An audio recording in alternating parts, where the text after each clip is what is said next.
Hello and welcome to Up for Discussion, brought to you by 4 Home Field Advantage Sports Talk, where our motto is, our home, our field, your advantage. Today we're going to review Week 1 of the NFL season. We're going to go over good, bad, ugly, and also who gets a game ball and who snuck it up. So we're going to go ahead and jump right into it. Let's start off with the good. Guys, who are some of the guys that you would give that good oomph to? Who did a good job going into week one? My good is actually a combo. That's Kaepernick to Boldin. Kaepernick had 400 yard passing, 3 touchdowns. Boldin had 2 of those touchdowns. Well, no touchdown. But he had 13 catches for 208 yards. Yes. So that was definitely my good. I would definitely agree. My good is also Colin Kaepernick. His play was amazing. I think that he's showing everyone that he's going in the right direction when it comes to reading defenses, understanding when to put some oomph on the ball, understanding when to take it off, things of that nature. Now, I will say this, on the contrary, Green Bay is not a great defensive test. But, only time will tell. Those type of games are like playoff games and things of that nature. So, we'll see what happens as time goes on. So you have to good. I got Peyton Manning. I understand he's Peyton Manning, but 7 touchdowns, 462 yards. And, I mean, it seemed, second year with Denver? And it's like he got them playing like he's been there the whole time. Yeah. He went 8 crap. Oh, man. I totally agree. That was my good as well. Peyton Manning. I mean, wow, 462 yards, 7 touchdowns. We all wondered how he would use all his weapons, and he used them immaculately. I mean, the first quarterback since the AFL-NFL merger to throw 7 touchdowns in the game. I mean, at this pace, he's only 65 touchdowns behind Brett Favre. That's doable. After a 7 touchdown performance in one game. He made it look good earlier. We picked him for our MVP. So that's true. I mean, so he was immaculate on and against a Ravens defense that is no slouch. Yes, they lost some key smart pieces, but I'm talking about they're no slouch, and he carved them up. Was it just me, or were you guys watching this game and wishing that he would break the record? Yeah. I wanted him to break it. As big as a Ravens fan as I am, I'm like, the game is already over. Please let him throw number 8. I was really sitting there like, please let him throw number 8. Well, if anybody was going to do it, it's going to be Peyton Manning. I mean, it's Peyton. Well, Tom Brady sees that and says, I can do better.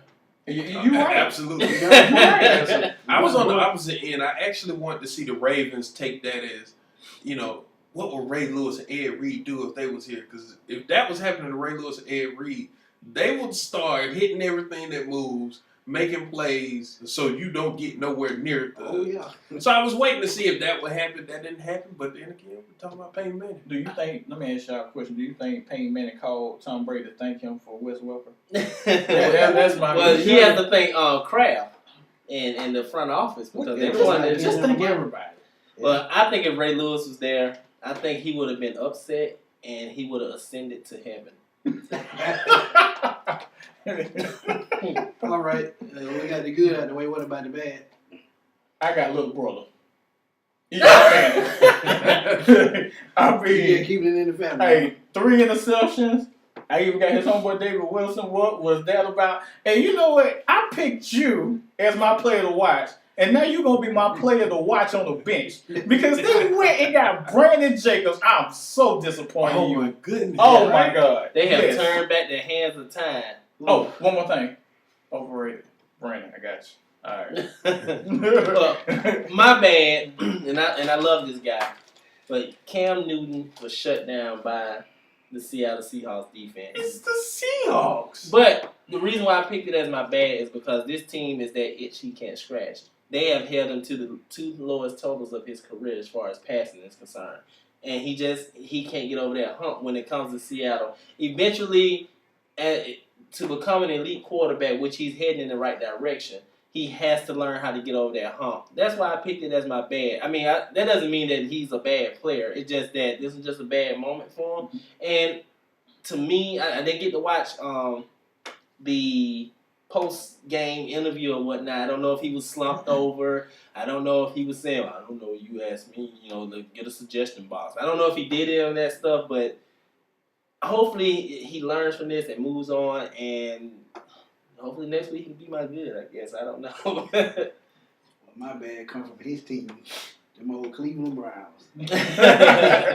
And it wouldn't be a show without naming the Browns as the bad. What, in general? Yeah, Brandon Whedon, he was awful. Yeah. I mean, he had 289 yards, but it was in garbage time, as he would say.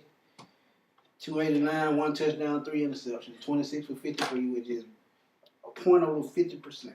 I always kind of thought the offensive philosophy was kind of, it seems out of control to me in Cleveland as far as how they throw the ball. It's like they just slang the ball around. Yeah, To me, but I'm like, is it North Turner, the offensive coordinator? Correct. Turner's there So, now, I so mean, it's but- different than it was last but year. it still looked the same to me as if it was last year. So I don't know if that's Brandon Whedon changing calls or doing something at line of scrimmage, because North Turner is a very balanced guy when he's an offensive coordinator, But it just seems as if it's like he wants to be a gunslinger.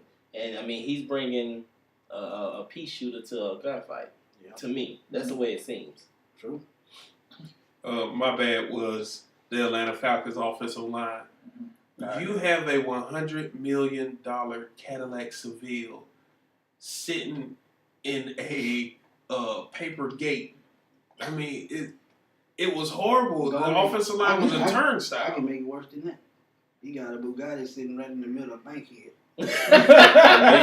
Yeah. I mean, how about that? Notice this stat. I'm talking directly to you, offensive line.